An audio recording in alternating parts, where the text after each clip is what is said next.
This is your fifth part of rotational dynamic chapter, which is the first chapter of class 12 physics. So now, the today's topic is application of uniform circular motion. Okay, ये topic सबसे ज्यादा important है कि तुम्हारे board exam के लिए at least 3 to 4 marks cover करेगा और एक दो क्वेश्चन इसके फिक्स्ड जेई के भी बनते हैं जो हम लोग पढ़ेंगे इसमें। ये टॉपिक थोड़ा लेंदी है, इसके लिए टॉपिक को 1 by 1 करने में बहुत टाइम जाएगा। ये जो पार्ट पाए है वो सेवरल पार्ट में डिवाइड होगा। मतलब हम लोग फर्स्ट 2 या फर्स्ट 1 या फर्स्ट, बिकॉज ये first and third bigger part है इसका जो इम्पोर्टेंट है एग्जाम के। तो हम लोग 1 by 1 देखेंगे। ओके, ये तीनों चार टॉपिक्स को पहले देख लेते हैं, फिर देखिए क्या vehicles along a horizontal circular track. Okay, तुमने ट्रैक देखा है, रोड देखा है बराबर। अब यहाँ पर सर्कुलर ट्रैक देखा है, सर्कल जो होता है जिसमें हम लोग टर्न लेते हैं व्हीकल्स को। अभी हॉरिजॉन्टल का मतलब क्या होता है? ऐसा रोड देखा है जैसे यहाँ से हॉरिजॉन्टल रोड ऐसे सर्कुलर ट्रैक में बना। ऐसे ऐसे एग्जाम्पल चेक कर लो। सपोज ये ट्रैक हो गया, तो ये ऐसा पूरा सर्कुलर ट्रैक है, ये सर्कुलर ट्रैक। तो ये फर्स्ट वाला व्हीकल्स, एक कार है जो सर्कुलर ट्रैक में मूव हो रहा है, तो इसमें स्पीड वो कैसे बैलेंस होता है, इसमें क्या फोर्स अप्लाई होता है, वो सारे टर्म्स पढ़ेंगे हम लोग इसके। सेकेंड, वेल और वॉल ऑफ द डेथ, मतलब मौत का कुआं जिसको बोलते हैं ना। इसमें देखो व्हीकल्स उसके ऊपर वॉल के ऊपर रोटेट करते रहता है, तो ये वॉल से जो व्हीकल वो गिरता क्यों नहीं है, ये रियल लाइफ एप्लीकेशन ये हम लोग देखेंगे। Now third one is vehicle on a bank road. What is bank road? अरे है क्या, हम लोग पढ़ेंगे ये टॉपिक जब ये आएगा। तो next one is conical pendulum. Conical pendulum में भी ये फोर्थ पार्ट है, हमने पढ़ा है ये actually word that is conical pendulum 11th standard में हम देखेंगे। ओके, ये जो चार टॉपिक्स है वो बहुत इंपॉर्टेंट है, इसके लिए मैंने यहाँ पर स्टार मार्क करके रखा हूँ। तो ये टॉपिक्स को कवर करने से पहले ना कुछ हमको ना टर्म्स पता होना चाहिए। तो ये टॉपिक्स को पहले नोट डाउन कर लो, फिर हम लोग टर्म्स पढ़ेंगे। Then will start the first topic of this session. Right number of topics. Okay, so now these are the topics which we have to know: frictional force, torque and torque equilibrium. ये topics बताना चाहिए हमको application पढ़ने के लिए real life. ये है क्या फ्रिक्शनल फोर्स? ये फ्रिक्शनल फोर्स हम लोग ना इसके फॉर्मूले देखते हैं, फिर एक एग्जांपल से समझते हैं। Frictional force F S that is force of static friction. मैं यहाँ पर लिख देता हूँ फोर्स ऑफ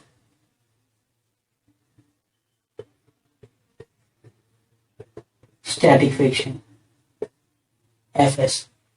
इसका फॉर्मूला होता है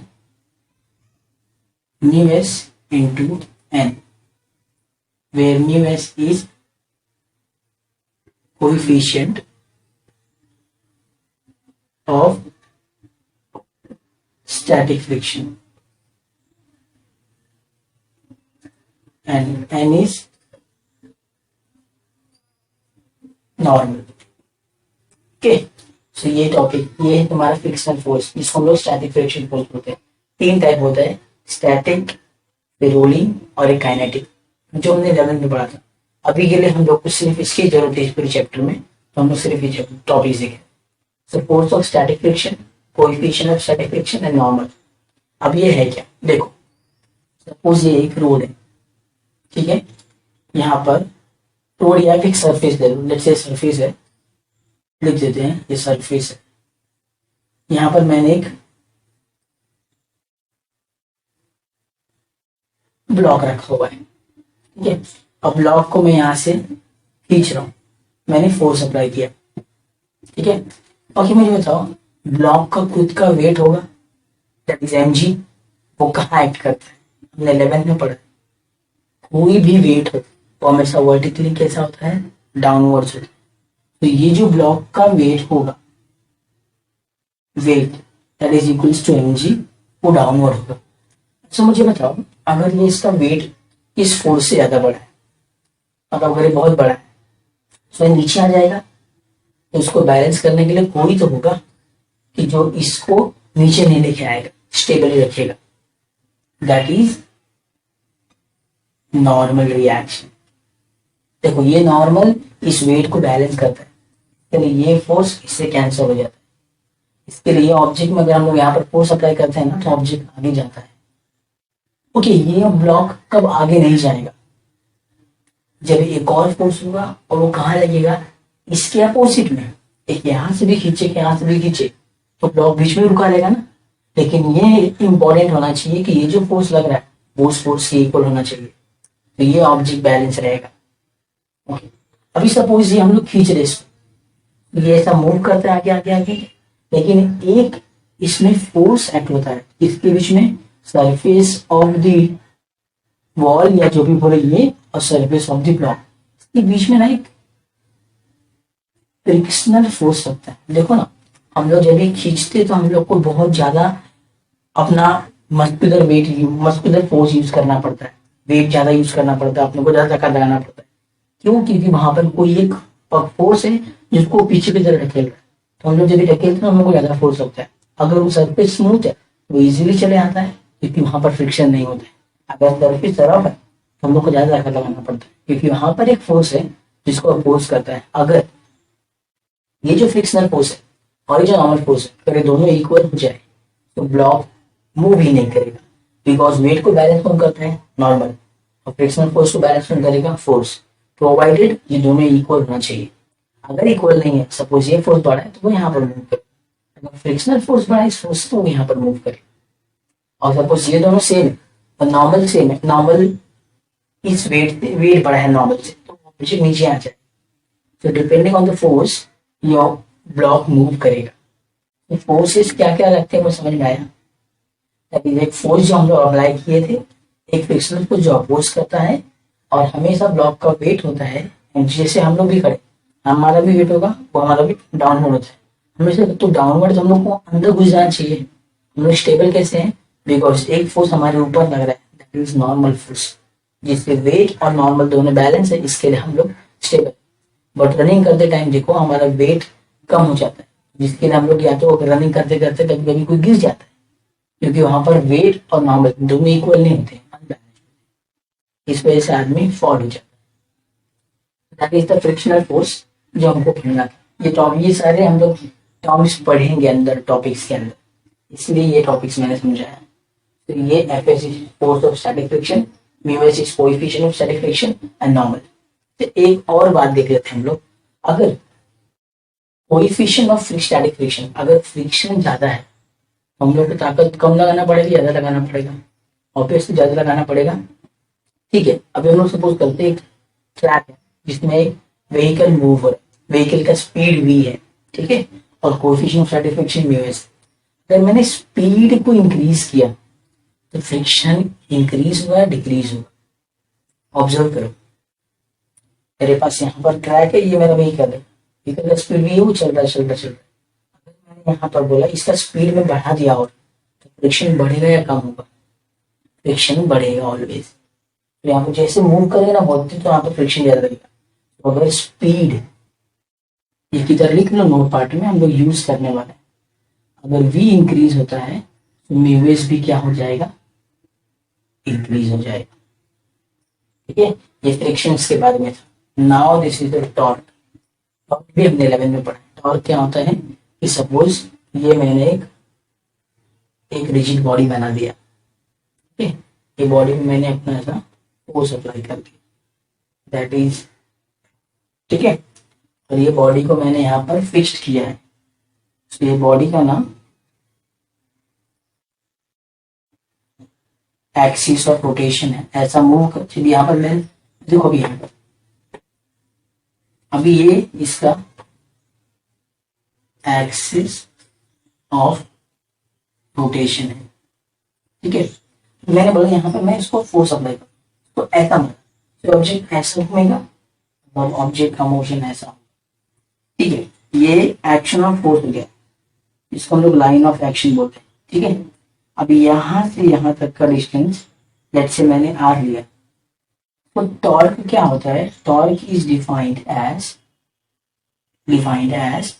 the product of magnitude of the force and perpendicular distance between the axis of motion and the line of action.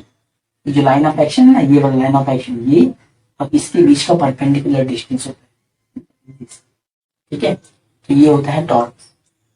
समझ में आया? तो टॉर्क जब भी किसी भी ऑब्जेक्ट में ऐड होता है वो ऑब्जेक्ट रोटेट होना चालू हो जाता है। रोटेशनल डायनेमिक पढ़ना ना, हम लोग आगे पढ़ेंगे व्हाट इज टॉर्क। तो ये टॉर्क हो गया। अब ये टॉर्क इक्विलिब्रियम क्या होता है, this one is very important. Torque equilibrium मतलब सपोज ये ऑब्जेक्ट, ठीक है, ऑब्जेक्ट का ये एक्सिस ऑफ रोटेशन, मतलब इस ऑब्जेक्ट में ना F1, F2, F3,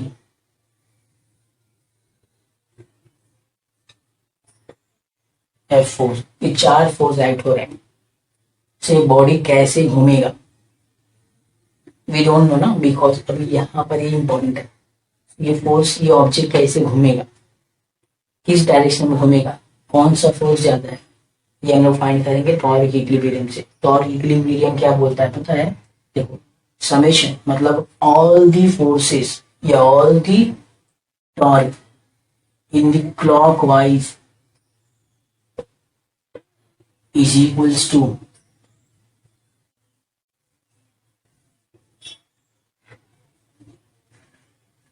और the torque in the anti-clockwise। अब वो दोनों इक्वल है तो टॉर्क इक्विलिब्रियम में रहेगा। तो हम लोग इसमें से कोई भी एक अननोन फोर्स फाइंड करते हैं। इक्विलिब्रियम में क्या होता है पता है? अननोन चीजों को फाइंड कर with the help of known चीज। अब जैसे कि अब इसमें चार चीज दिए हैं तो इसमें कोई तीन चीज दिए होंगे और इसका डिस्टेंस दिया होगा, हमको फोर्थ फोर्स का आंसर निकालना होगा। Then we use torque equilibrium. तो टॉर्क इक्विलिब्रियम तो हमको तो फॉर्मूला पता ही है, F into R होता है। फिर चेक करो यहाँ पर सबका लाइन ऑफ एक्शन बनाओ, ये ऐसे, ये ऐसे, ये ऐसे और स्ट्रेट, ठीक है। अब यहाँ पर इसका परपेंडिकुलर डिस्टेंस चेक करते हैं। लेट से ये हो गया हमारा R1, ठीक है। अभी इसके लिए परपेंडिकुलर डिस्टेंस ये पूरा होगा तो कोई यहाँ पर लगा ना, तो ये डिस्टेंस है उसका परपेंडिकुलर, तो ये distance that is this one R2 perpendicular distance. तो इसके लिए क्या होगा फोर्स,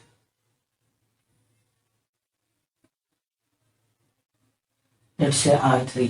ऐसे सारे डिस्टेंस होंगे।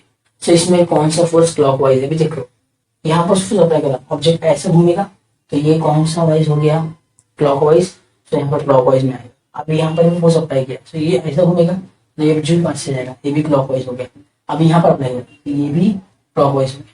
अभी ऐसा अप्लाई किया, ऑब्जेक्ट ऐसा घूमेगा तो एंटी क्लॉकवाइज होगा। तो क्लॉकवाइज में यहाँ पर कुछ आएंगे, एंटी क्लॉकवाइज यहाँ पर आएंगे। ये हम लोग पढ़ेंगे जब फर्स्ट टॉपिक पढ़ेंगे एप्लीकेशन का। तो के अंदर फर्स्ट टॉपिक के अंदर हम लोग जब इसके टॉपिक्स खत्म करेंगे ना, then will find out the answer of use your brain power. वो टॉपिक्स जो तुमको एग्जाम्स में पूछ सकते हैं बोर्ड में फ्रेम करके, जो तुम्हारे ना use your brain power text book में दिखा। तो सारे questions, do you know use your brain power, ये सारे क्वेश्चंस को तुमको सॉल्व करना होगा जो टेक्स्ट बुक में दिए। ये जो टॉपिक्स जितने भी हैं इसको जल्दी जल्दी लिखो, then will start the first topic.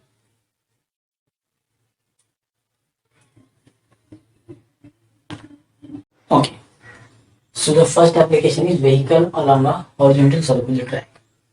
अभी यहाँ पर हम लोग इसके डायग्राम ड्रॉ करेंगे और डायग्राम्स में कौन से फोर्स एक्ट हो रहे वो समझते। सपोज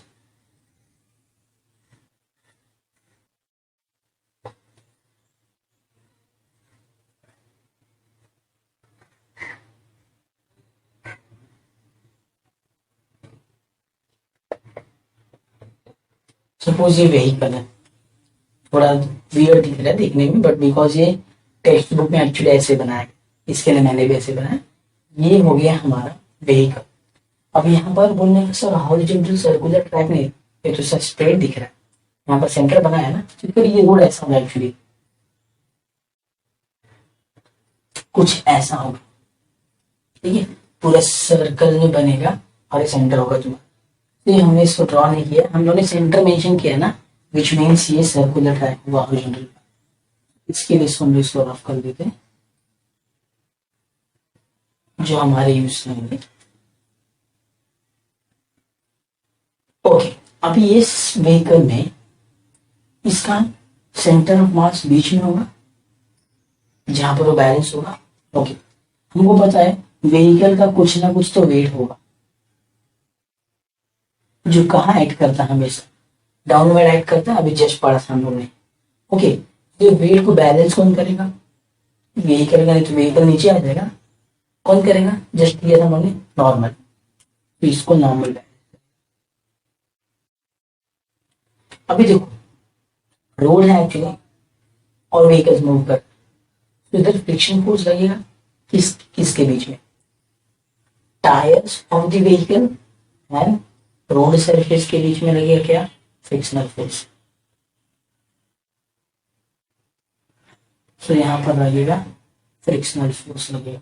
तो मुझे बताओ, अगर फ्रिक्शनल फोर्स यहां पर देखो, ये इसको बैलेंस कर दिया, गुड, तो ये व्हीकल ऊपर नीचे तो मूव नहीं करेगा। अगर ये यहाँ पर ही जाएगा तो व्हीकल तुम्हारा स्लाइड होके वो गिर नहीं जाएगा। अगर सर्कल में बनाया है तो स्लाइड होके गिर नहीं जाएगा। अगर एक ही फोर्स लग रहा है तो कोई तो एक फोर्स होगा जो उसको बैलेंस करता होगा। कौन सा फोर्स है वो?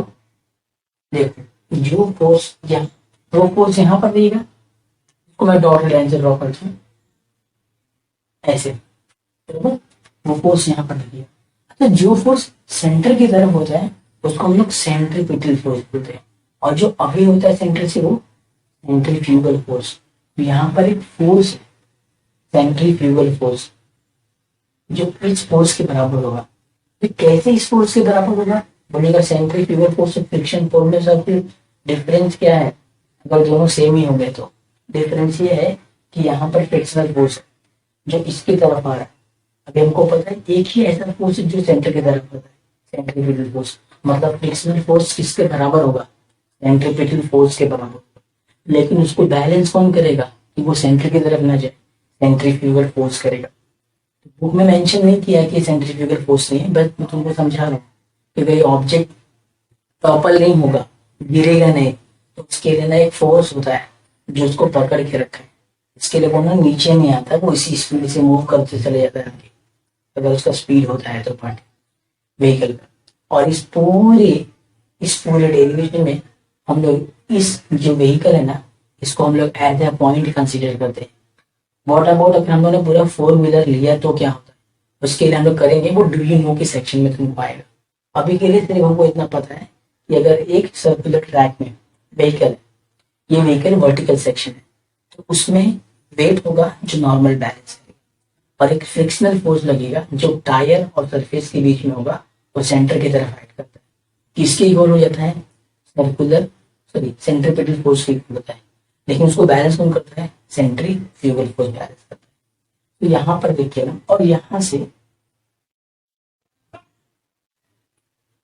इसको हम लोग रेडियस कंसीडर करेंगे, बराबर ना? इसको हम लोग रेडियस कंसीडर करेंगे। तो ये हो गया हमारा डायग्राम किसका? Vehicle, sorry, vehicle on horizontal circular track. This is my figure. Okay, अब इस फिगर का देखो बहुत सारा थियरी लिखना होता है, तुम लोग थियरी अवॉइड करके ना कैसे आंसर फ्रेम करना मैं वो सिखाता हूँ इजी वे में, जो तुमको समझा है।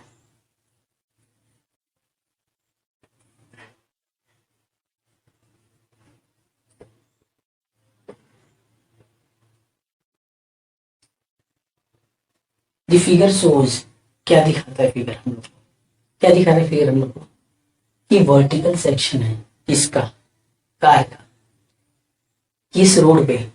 हॉरिजॉन्टल सर्कुलर रोड पे, जिसका रेडियस क्या है? आर। ये देखना है फर्स्ट, तो हमारा ये फर्स्ट पॉइंट हो जाएगा।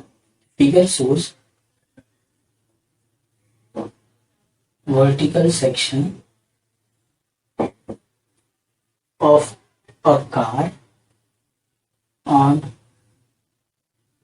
horizontal circular track of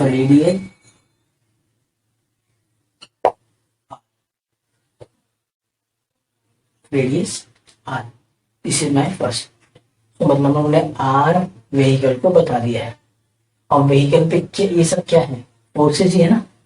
M G एक फोर्स है, न्यूटन है, मास इंटू ग्रेविटी, ये भी न्यूटन नॉर्मल फोर्स है, फोर्स। तो व्हीकल पे क्या रहता है, फोर्स।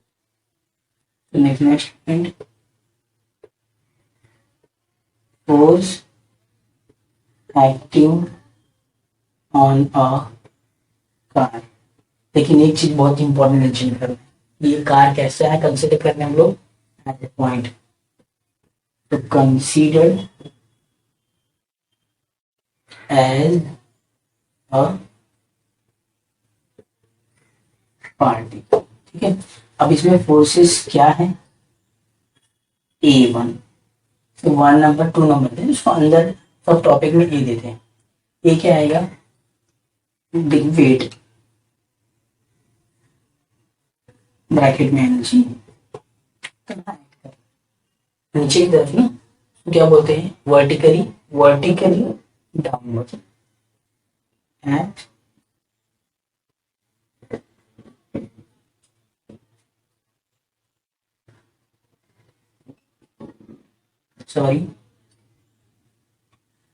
डाउनवर्ड। बी क्या है, नॉर्मल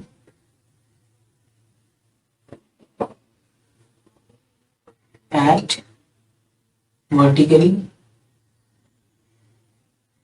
वर्टिकली बैठना पड़ेगा, vertically upward. C, force of friction at between tires and road। ये तुम्हारा हो गया, ये नहीं मेंशन करना है, तुम्हें तुम समझाने के लिए लिखा कि सेंट्रीफ्यूगल फोर्स आया कि ये किसके इक्वल है, सेंट्रीफ्यूगल फोर्स के इक्वल है, जिसको बैलेंस कौन करता है, सेंट्रीफ्यूगल फोर्स। और ये प्रॉपरली कॉपी करो, देन हम लोग इसके फॉर्मूलेस को डिराइव करेंगे।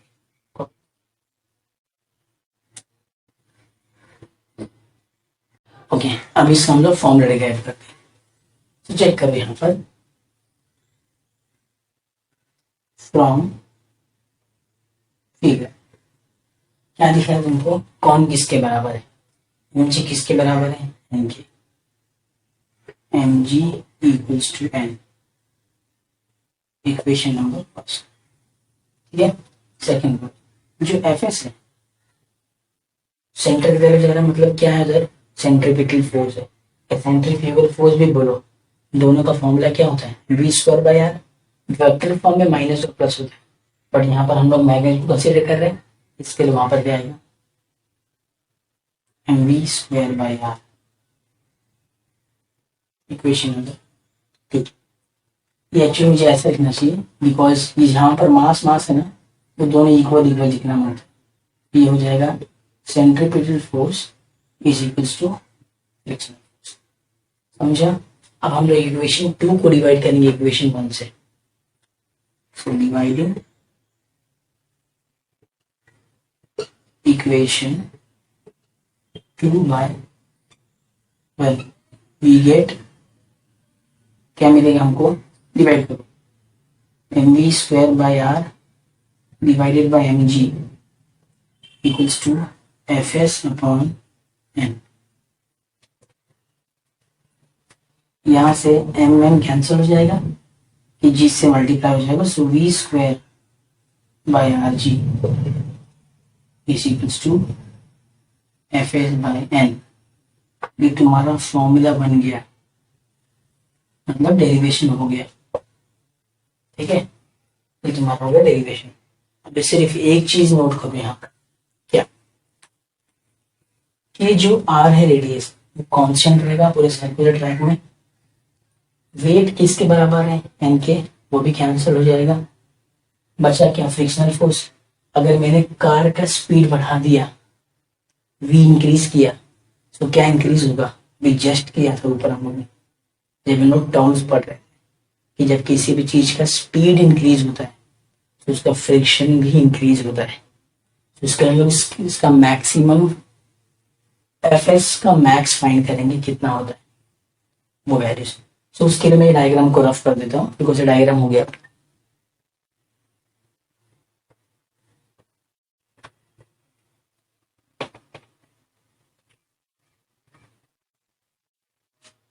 ओके भी यहाँ पर देखो,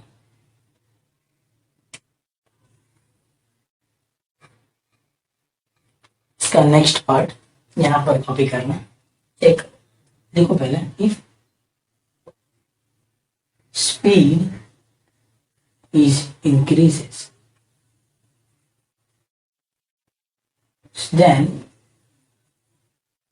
then force of static friction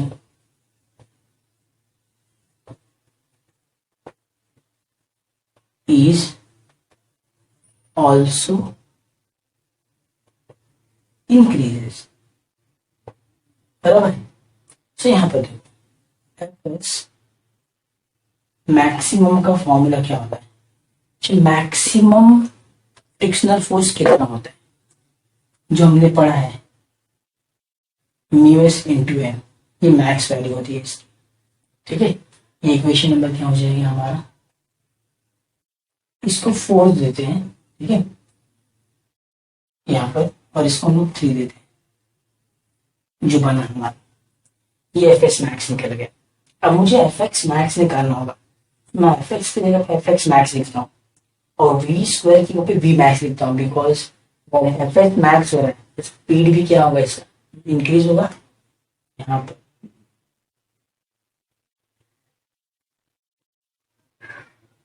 increases हो तो चेक करो यहाँ पर by using equation 3 and 4 what we get, v की जगह पे क्या आ जाए v max का स्क्वायर, नीचे क्या है इसके R G equals to F S क्या हो जाएगा मैक्स, नीचे क्या है इसके, समझा। ओके भी यहाँ पे तो V max square upon R G, what is the value of F S, mu S into N upon N get cancel, ये आर जी को उससे मल्टीप्लाई कर दो। So V max square equals to mu S R G, ये square वहां पर जाएगा तो V max is to square root of mu R G, this is your final derivation vehicle on horizontal circular track. समझा, easy है एकदम, बस हमको समझना है टर्म्स एंड टॉपिक्स कि कहाँ पर कौन सा फोर्स एक्ट हो रहा है, कौन बैलेंस कर रहा है। ये कॉपी कर लो, एक बार मैं फिर से एक्सप्लेन करता हूँ। चेक करो तुम्हारा डायग्राम में, तुम्हारा डायग्राम में वेट जो है mg वो n के बराबर होगा और जो फ्रिक्शनल फोर्स है वो सेंटर की तरफ जा रहा है, तो सेंट्रीपिटल फोर्स लगेगा v स्क्वायर बाय r, दोनों को डिवाइड कर दो, जो आंसर है फाइनल आंसर हो जाएगा। ओके, अब उसके बाद हमको पता है स्पीड इंक्रीज होगा तो फोर्स ऑफ स्टैटिक फ्रिक्शन भी क्या होगा इंक्रीज होगा। तो फोर्स ऑफ स्टैटिक फ्रिक्शन का फॉर्मूला क्या है म्यू एस इनटू है, ये दोनों वैल्यूज यूज करो, डिवाइड कर दो, आंसर आ जाएगा फाइनल आंसर। कॉपी।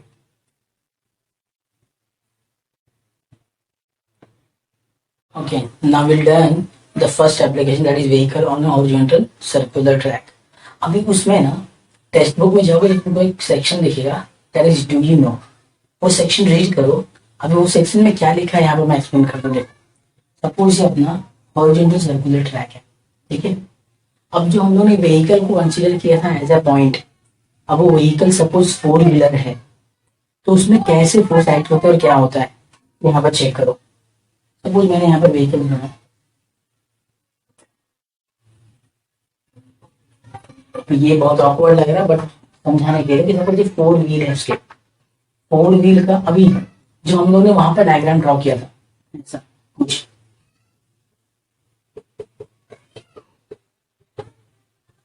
हम लोगों ने ये किया था, इसका वेट था mg, नॉर्मल था ऐसा। जब वो पॉइंट कंसिडर, जब हम लोग ने उसको पॉइंट कंसिडर किया था, ठीक है। अब यहाँ पर देखो, अब ये पॉइंट नहीं है, तो जो व्हीकल है, चार चार व्हीकल के व्हील्स जो है, अब उसका नॉर्मल हर एक व्हील का अलग अलग होगा। इसमें नॉर्मल एक था ना, अब यहाँ पर डिफरेंट नॉर्मल होगा, N1, N2, N3 and N4, सारे व्हील्स का अलग अलग नॉर्मल होगा, ठीक है। और इसका सेंटर ऑफ मास, इसके जो अभी यहाँ पर सपोज ये सरफेस है, तो हम लोग इसको ऐसा पॉइंट कंसीडर किए थे हमारे डेरिवेशन के लिए।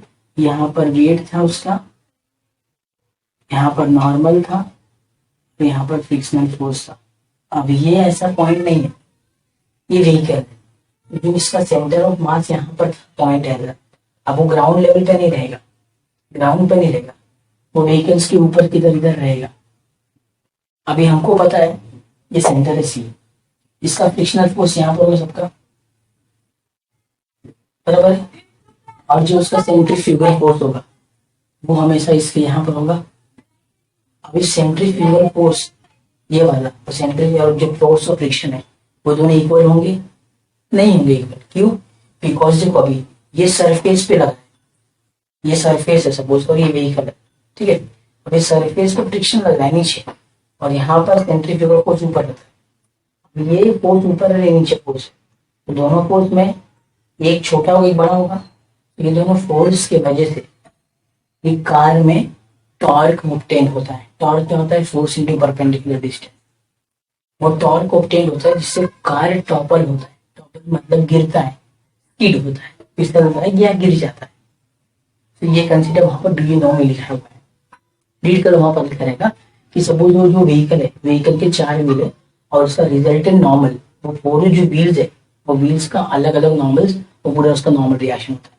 अब जब ये व्हीकल सर्कुलर मोशन में घूमेगा तो उसका जो फ्रिक्शनल फोर्स है और जो सेंट्रीफ्यूगल फोर्स है वो दोनों फोर्स डिफरेंट होता है, जिसके वजह से उसमें टॉर्क ऑब्टेन होता है और वो स्पीड हो जाता है। तो डू यू नो सेक्शन लिखा, वो रीड कर लो। इसके बाद हम लोग चेक करेंगे यूज योर ब्रेन पावर। उसमें एक डेरिवेशन लिखा है, एक्चुअली एक नहीं, उसके तीन, दो या दो से तीन पार्ट है उसमें डेरिवेशन के, वो हम लोग देखेंगे। पहले ये डू यू नो वाला पार्ट सेक्शन जो है वो तुम्हारे इधर लेफ्ट कॉर्नर में टेक्स्ट बुक में ऐसे डायग्राम ड्रॉ करके रखो। Okay, so use your brain power. जो भी डी यू नो में हम लोगों ने डिस्कस किया था, अगर वो उसको नहीं समझा है ना, वो इस केस में समझ जाएगा, बिकॉज यही क्वेश्चन उसने पूछा है। उसने पूछा है कि obtain the condition for not toppling for four wheelers, on what factor does it depends and in what way. तो इसमें एक हिंट है जो मैंने लिखा है वहां पर, टॉर्क। हम लोगों ने अभी जस्ट पढ़ा कि जो उस व्हीकल में टॉर्क एक्ट होता है, अगर वो भी जीरो हो जाए तो वो जो कार है स्किड नहीं करेगा या टॉपल नहीं होगा। कैसे? यहाँ पर देखो, तो वो जो सर्कुलर ट्रैक है उसका रेडियस ये आर, ये सेंटर सी है। अब इसमें फोर व्हीलर दिखाने का है, यहाँ पर टोटल लेंथ है ऐसा, ये दो दो व्हीलर और चाहिए, चार व्हीलर। हम लोग क्या कंसिडर कर रहे हैं पता है? इनर साइड और आउटर साइड। ये वाले पार्ट को लेते हैं इनर साइड और वो वाले पार्ट को लेंगे आउटर साइड। हम लोग मेंशन करेंगे जब हम लोग डेरिवेशन करेंगे तभी, अभी के लिए यहाँ पर। तो ये हो गया इसका नॉर्मल वन एंगल। हम लोगों ने पढ़ा ना कि हर एक व्हील का नॉर्मल अलग होता है। तो एन1 क्या हो गया? Normal of the inner side के लिए, ठीक है। एन2 क्या हो जाएगा? Normal reaction for the outer side के लिए। अभी इस बॉडी, इस व्हीकल का सेंटर किधर होगा? ग्राउंड लेवल पे तो होगा नहीं, क्योंकि पॉइंट कंसीडर नहीं किए। कुछ ऊपर लेट से सेंटर ऑफ ग्रेविटी जी ले लिया, यहाँ पर है बॉडी का सेंटर पॉइंट, ठीक है, मतलब व्हीकल का सेंटर पॉइंट। अभी यहाँ पर इसका वेट भी होगा, किधर एक्ट करेगा? Downward act. ये नॉर्मल, सॉरी नीचे नहीं, नॉर्मल ऊपर की तरफ होगा व्हीकल का। N1 N2, ये समझा? ओके, अभी हमको पता है ये जो टायर है इनके बीच में क्या लगेगा, फ्रिक्शनल फोर्स लगेगा, और सेंट्रीफ्यूगल फोर्स कहाँ लगेगा, वो कुछ इधर लगेगा, बराबर ना, क्योंकि यहाँ पर सेंटर है उसका, बॉडी का, व्हीकल का। तो ये फोर्स की वजह से टॉर्क होता है। अगर सपोज यहाँ पर हो रहा है, ये फिक्स पॉइंट है, तो ये कार यहाँ पर टॉप हो जाएगा, गिर जाएगा, बिकॉज इधर ज्यादा फोर्स हो जाएगा, क्योंकि नॉर्मल सबका अलग अलग है ना, तो ये बैलेंस नहीं होता है। तो या तो यहाँ पर आएगा, अगर यहाँ पर फोर्स ज्यादा रहेगा सेंट्रीफ्यूगल फोर्स का, तो वहां पर गिर जाएगा। उसके लिए हम लोग क्या कंसिडर करते हैं, ये हो गया फिक्स। अभी हम लोग यहाँ पर देखते हैं टॉर्क निकालेंगे। टॉर्क का फॉर्मूला क्या होता है, फोर्स इंटू परपेंडिकुलर डिस्टेंस। तो ये फोर्स है, इसका परपेंडिकुलर डिस्टेंस कैसे निकालेंगे, समझ लो ये हो गया मेरा सेंटर ना, ये इसका हो गया ऐसा, पूरा फोर्स यहाँ से लग रहा है, इसका ये परपेंडिकुलर क्या होगा, ऐसा होगा ना, इसका यहाँ से यहाँ तक का हाइट हम लोग ले लेते हैं h, ठीक है, इसका हाइट ले लेते हैं हम लोग h। अब यहाँ पे जो फोर्स नॉर्मल लग रहा है वो ऊपर की तरफ मिल रहा है, इसका परपेंडिकुलर डिस्टेंस ये होगा, ये a लेते हैं, ये भी a लेते हैं, बिकॉज ये सेंटर में होगा, दोनों का a हो गया। डायग्राम समझो, वापस मैं समझाता हूँ ये क्या चल रहा है।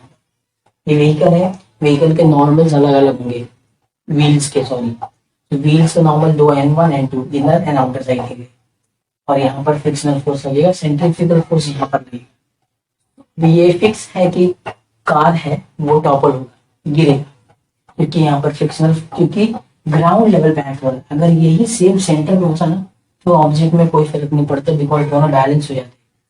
अगर फोर्स इक्विलिब्रियम देखेंगे तो ये जो पूरा नॉर्मल ऊपर खींच रहा है, तो नीचे क्या है, mg है, ये दोनों बैलेंस हो जाएंगे। बट ये और ये बैलेंस होंगे क्या, centripetal force, force of static friction, और जो सेंट्रीफ्यूगल फोर्स नहीं। इसके लिए हम लोग क्या कर रहे हैं, centre of gravity, torque find करेंगे, क्योंकि जब ये गिरेगा तब इसमें क्या होगा, टॉर्क एक्ट होगा। जैसे कि सपोज ये फोर्स है और इससे परपेंडिकुलर डिस्टेंस, तो इसमें गाड़ी ऐसे यहाँ पर जाएगा, सपोज ये ऐसा मूव कर रहा है, मूव कर रहा है, देखो ज्यादा हो तो ऐसे गिर जाएगा नीचे। तो इसके लिए हम लोग इसमें यह कर रहे हैं कि जो टॉर्क लगने वाला है, जो टॉर्क जो घूमता है, घूमने के बाद जो फोर्स जो खींच रहा है, वो फोर्स कितना हो जाना चाहिए, इसका 0 हो जाना चाहिए। तो उसके लिए हम लोग क्या करेंगे, अभी यहाँ पर देखो डायग्राम मुझे प्रॉपरली। अब उसके बाद इस डायग्राम में पहले हम लोग निकालते हैं फोर्स इक्विलिब्रियम क्या, उसके पहले हम लोग कंसेप्ट में ये क्या है पूरा, ठीक है। तो फ्रॉम फिगर N1 क्या है, N2 क्या है, एंड mg क्या है, g क्या है, और fs क्या है। What is N1? Normal reaction for the inner side of the tire.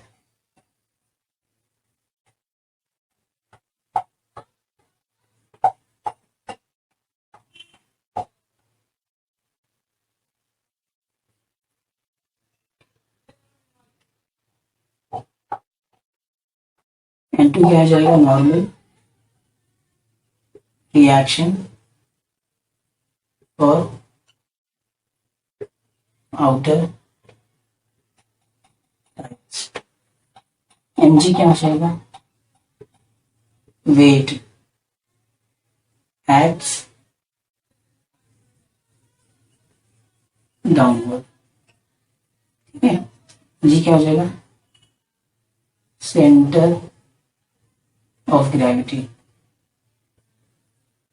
fs क्या होगा, force of static friction between tyres and road surface. ये इतना कॉपी करो, उसके बाद हम लोग इसका डेरिवेशन चेक करेंगे कैसे होता है। ओके, अभी डेरिवेशन चेक कर दी इसका, यहाँ पर डायग्राम हो गया ना। सबसे पहला फाइंड करते हैं फोर्स, टॉर्क तो फाइंड करना हमको, पहले फोर्स देख लेते हैं। यहाँ फोर्स इक्विलिब्रियम, इक्विलिब्रियम मतलब बैलेंस कंडीशन में क्या क्या होगा। बैलेंस कंडीशन में जो जो नॉर्मल ऊपर खींच रहा है उसको वेट नीचे खींचता है, तो दोनों इक्वल हो जाएगा। N1 और N2 मिला के हमारा वेट बन जाएगा mg। जिसको हम लोग इक्वेशन नंबर 1 लिखेंगे। ठीक है, अब दूसरा फ्रिक्शनल फोर्स सेंटर की तरफ जा रहा है, तो फ्रिक्शनल फोर्स जो होगा वो mv स्क्वायर अपॉन आर के इक्वल होगा, इक्वेशन नंबर 2। बराबर है। हमको पता है कि अगर कार टर्न ले रहा है तो कार टॉपर हो रहा है, टॉपर मतलब गिर जा रहा है टर्न लेने की तरफ। जब टर्न ले रहा है तो उसमें क्या जीरो होना चाहिए, टॉर्क, मतलब जो फोर्स लग रहा है ना वो जीरो लगना चाहिए। तो कार आराम से, देखो अभी यहाँ पे सपोज ये फोर्स और ये फोर्स खींच ही नहीं रहा है, मेरे से गाड़ी जा रहा है, यहाँ पे नहीं कुछ खींच रहा है, यहाँ पर नहीं खींच रहा है, तो गाड़ी इजिली निकल जाएगा। अगर गाड़ी जा रहा है और खींच रहा है तो यहाँ पे गिर जाएगा, अगर गाड़ी जा रहा है यहाँ पे खींच रहा है तो वहां पे गिर जाएगा। तो वही दोनों फोर्स कितने लगना चाहिए, जीरो। तो वो फोर्स यहाँ पर खींच रहा है विथ सम डिस्टेंस, इसके लिए टॉर्क एक्ट हो रहा है। हम लोग लिखेंगे to prevent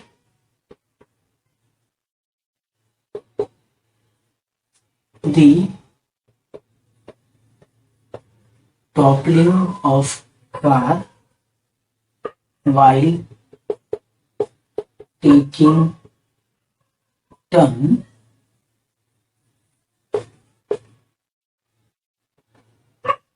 the torque acting on a car is equal to 0। बराबर, जो टॉर्क एक्ट करा वो कितना होना चाहिए, 0।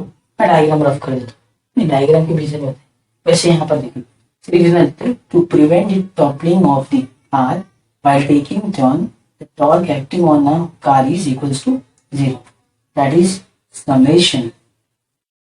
और जो एक्टिंग टॉर्क हो रहा है वो कितना होना चाहिए, इक्वल टू 0 होना चाहिए। अभी इक्वल टू 0 मतलब क्या, कि एंटी क्लॉकवाइज और क्लॉकवाइज दोनों इक्वल होना चाहिए, तभी इसको इक्विलिब्रियम बोलते हैं ना। तो ये क्लॉकवाइज और एंटी क्लॉकवाइज में क्या होता है वो फाइंड आउट करेंगे। अभी इस पेज में तो पहले इतना सिर्फ कॉपी करो फटाफट।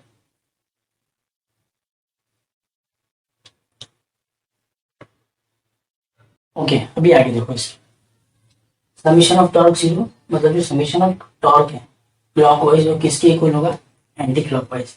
अभी क्लॉकवाइज आइडेंटिफाई करते हैं कौन कौन सा फोर्स है। ये फोर्स अगर ऐसे घूमेगा तो ये क्लॉकवाइज, ये फोर्स भी ऐसे घूमेगा तो क्लॉकवाइज, और N2 ऐसे आएगा तो एंटी क्लॉकवाइज। देखो ना, तो एक कार मूव कर रहा है यहाँ पर और इसमें फोर्स लग रहा है, ये फोर्स ऐसे नहीं, इसमें क्लॉकवाइज है Fs,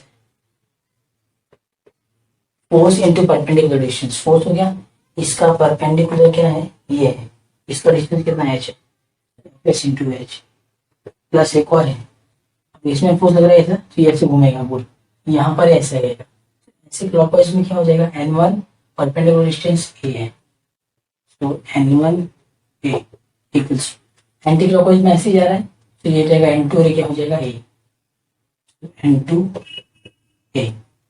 और ये जो बोलने का अभी ये भी तो बचा mg, ये mg जो सेंटर पे है ना ग्रेविटी पे, अभी यहाँ पर से ये फोर्स हो गया, परपेंडिकुलर डिस्टेंस इसका कितना होगा, 0, बिकॉज ये सेंटर पे हो रहा है, हम लोग डिस्टेंस परपेंडिकुलर कहाँ से दे रहे हैं, सेंटर से, ये फोर्स सेंटर पे है तो वो 0 हो जाएगा। तो इसको हम लिखेंगे, तो ये हो गया हमारा एक्सप्रेशन। ये हमको क्वेश्चन में बोला है टू नो में, आगे क्वेश्चन में, कि think about the normal reaction. So हम लोग को N1 और N2 फाइंड करना पड़ेगा। तो हम लोग इस इक्वेशन से N1 N2 फाइंड करते हैं, चेक करो कैसे। अभी यहाँ पर इसमें कैसे करेंगे हम लोग, इसको Fs सिंपलेस्ट फॉर्म लिखा है, N1A इक्वल्स टू N2A। अब हम लोग क्या करेंगे यहाँ पर, इस Fs का अभी इक्वेशन नंबर 1 2 चेक करो, अभी 3 इक्वेशन नंबर 1 में क्या था, N1 plus N2 equals to क्या था, Mg था, N1 प्लस N2 को हम लोग लेके आना।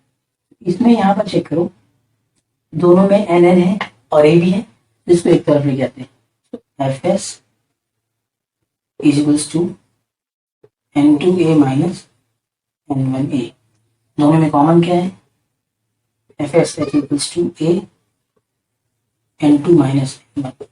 अब इक्वेशन नंबर 1 यूज करो, Fs H equals to A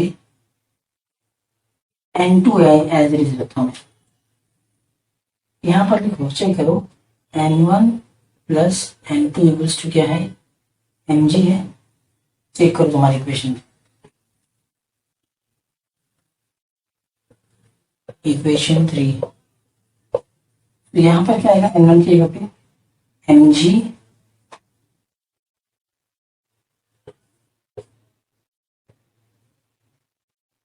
mg minus क्या जाएगा N2, बराबर है। ये हो जाएगा Fs H equals to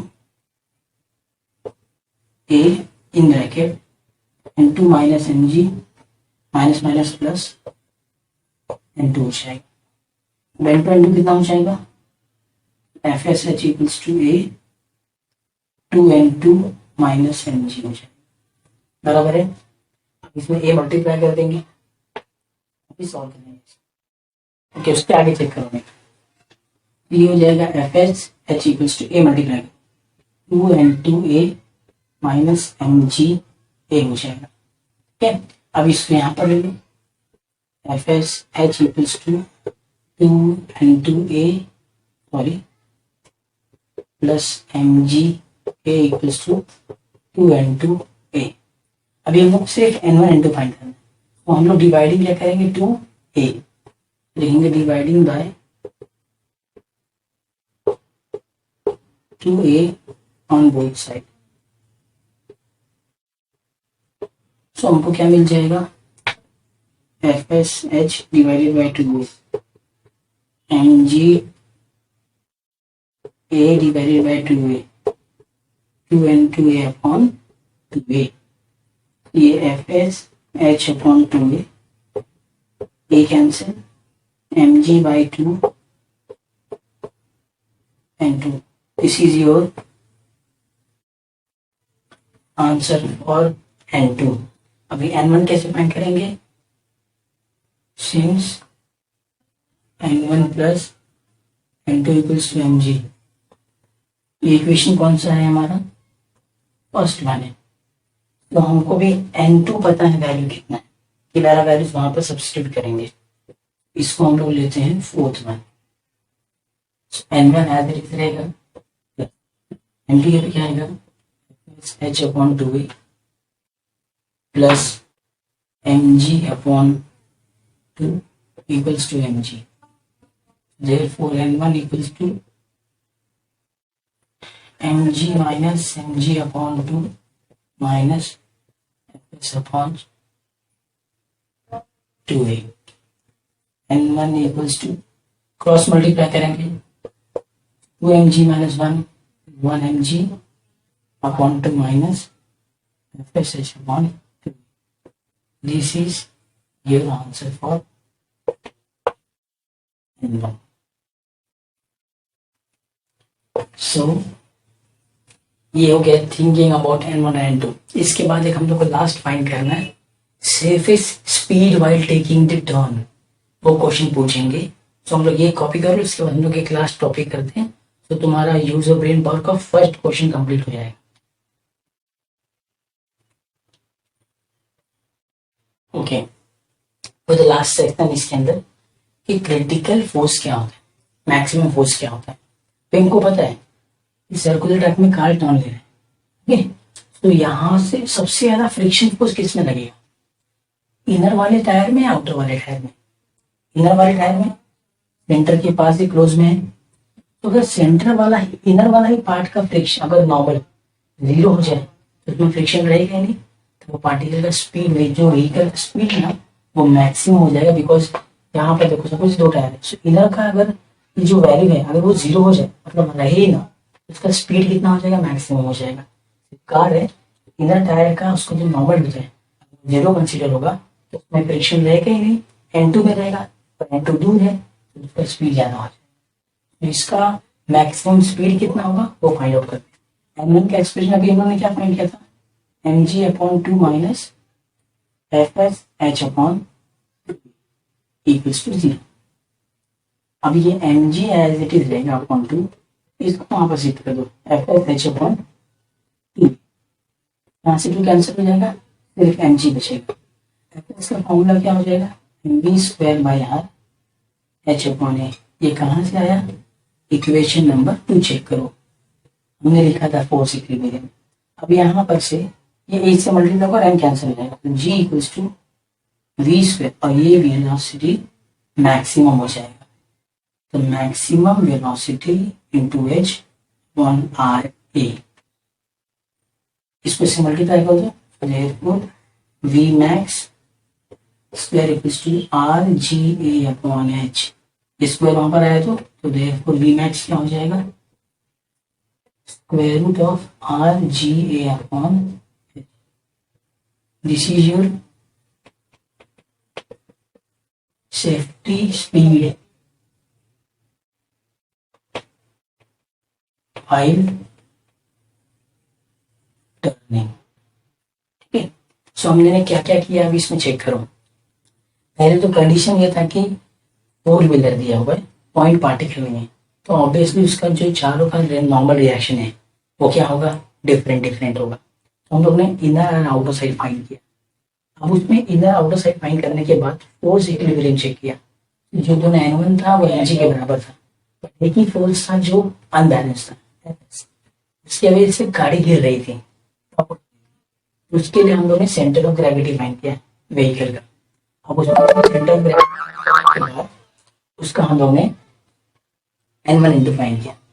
N1 into find करने के बाद हम लोग ने इसका सेफ्टी स्पीड निकाला। ये है तुम्हारा यूज ऑफ ब्रेन पावर का फर्स्ट क्वेश्चन, तो copy down. Okay, second question, determine the angle to be made with the vertical by a two wheeler. अब यहाँ पर टू व्हीलर है, right while turning on horizontal drive. अभी यहाँ पर मैंने डायग्राम ट्राई किया फॉर द टू व्हीलर, ये एक व्हीलर दिखता है, पीछे भी एक टू व्हीलर, एक व्हीलर और दैट इज टू व्हीलर। देखो ये हॉरिजॉन्टल सर्कुलर ट्रैक है, ये अभी determine the angle made by with the vertical by two wheeler. ये टू व्हीलर है, इसने कुछ एंगल बनाया है, ठीक है, एंगल बनाया है, ठीक है। और अभी तुमको ये नहीं समझेगा ना, तो तुम पॉइंट कंसिडर कर सकते हो। ये पॉइंट हो गया सपोज ये तुम्हारा टू व्हीलर, यहाँ पर वेट डाउनवर्ड होगा उसका। अब लेकिन ये कुछ एंगल बनाया तो नॉर्मल होगा टेढ़ा, तो नॉर्मल को बैलेंस करना पड़ेगा। बैलेंस करने के लिए हमने दूसरा चैप्टर 11 में सीखा था वेक्टर में। इसको हम लोग बैलेंस कैसे करेंगे, इस कंपोनेंट को एन को दो पार्ट में डिवाइड करेंगे, ये एन को एक यहाँ पर एक यहाँ पर डिवाइड करेंगे, एक्स कंपोनेंट में और वाई कंपोनेंट। जहां पर थीटा होता है वहां पर कॉस थीटा, जहां पर थीटा नहीं तो वहां पर क्या होता है, साइन थीटा। और इस यहां पर क्या लगेगा, टायर के पास, सॉरी क्या लगेगा टायर के पास, फ्रिक्शनल फोर्स, एफएस लगेगा, ठीक है। अभी यहां पर चेक करो, इस टर्म्स को यहां पर लिखेंगे, लिखने का फ्रॉम दी फील्ड, ठीक है। अभी यहां पर क्या लिखने का, N cos theta, N sin theta, M G N this theta, और एक एफ। एन कॉस थीटा क्या है, normal reaction with vertical component,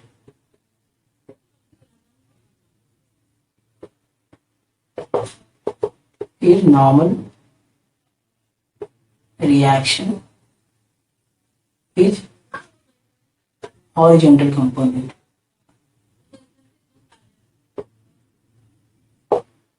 and what about mg, weight किसका, ऑफ टू व्हीलर। और इस theta angle made,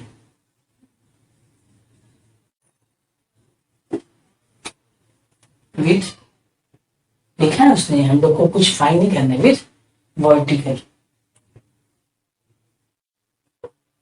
last F S frictional force.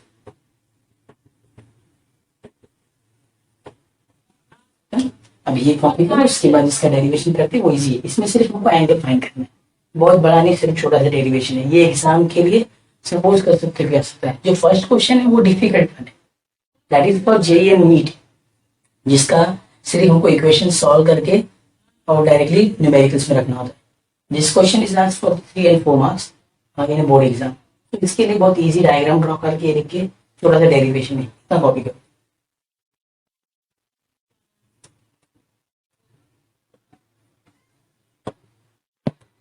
Let's see the derivation. यहाँ पर देखो कि n cos थीटा है किसके इक्वल है, ऊपर वाला किसके इक्वल है, नीचे mg के, इक्वेशन होगा फर्स्ट।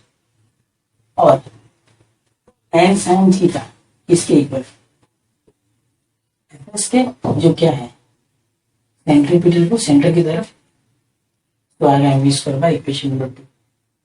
अब हमको एंगल फाइंड करना है, determine the angle. Simple divide कर दो, आ जाएगा आंसर। डिवाइडिंग इक्वेशन 2 बाय 1, तो क्या हो जाएगा, M V square by R upon M G is equals to N sin theta upon N cos theta. समझ गया। अभी चेक करें, M M cancel, N N cancel, क्या बचा, ये आर जी मल्टीप्लाई हो जाएगी, V square upon R G equals to tan theta sin upon cos is tan. इसको यहाँ पर मल्टीप्लाई थीटा जो है ना सिर्फ, therefore V square upon R G equals to, यहाँ पर सिर्फ थीटा, ये टेन यहाँ पर आया तो क्या हो जाएगा, tan inverse. This is your derivation. ये नहीं छोटा सा डेरिवेशन, ये एक्सपेक्ट कर सकते तुम्हारे एग्जाम के लिए।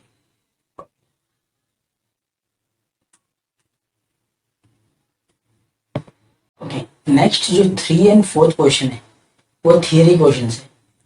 उस थियरी क्वेश्चंस का आंसर मैंने ना पीडीएफ में नीचे दिया डिस्क्रिप्शन में, वो चेक कर लेना, वो मैनेजेबल है, you can handle it, read करके आंसर आ जाएगा। ठीक है। और ये एप्लीकेशंस जो 4 एप्लीकेशन है उसका भी पीडीएफ मैंने दिया है, वो चेक कर लेना, आंसर्स के साथ दिया है। हम लोगों ने भी सिर्फ फर्स्ट कंप्लीट किया विथ उसके डी you know and user brain power, full complete किया हम लोग ने। ठीक है। And for the next part में हम लोग इसका second and third one check करेंगे। और कुछ भी डाउट एंड क्वेरी हो, so you can ask me by using comment, and I hope you will enjoy this section. If you will enjoy, then like and subscribe. All the best.